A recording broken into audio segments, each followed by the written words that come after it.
एक उम्मीदवार वोट मांगने के लिए एक बूढ़े आदमी के पास गया और उन्हें 1000 रुपया पकड़ाते हुए कहा, बाबा जी इस बार वोट मुझे दें।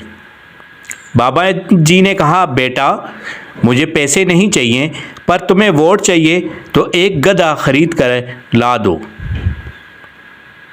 उम्मीदवार को वोट चाहिए था, वो गधा खरीदने निकला, मगर कहीं भी 40,000 से कम कीमत में कोई गधा नहीं मिला।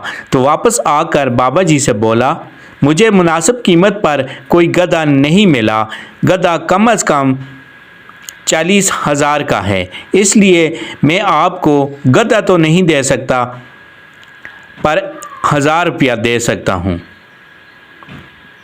बाबा जी ने कहा, वज़ीर साहब मुझे और शर्मिंदा न करें, तुम्हारी नज़र में मेरी कीमत गधे से भी कम है। जब गधा 40,000 से कम में नहीं बिका तो मैं 1000 में कैसे बेच सकता हूँ। इसलिए इस दफ़ा इलेक्शन में सोच समझ कर वोट दें, अपनी और अपने वोट की कदर करवाएं।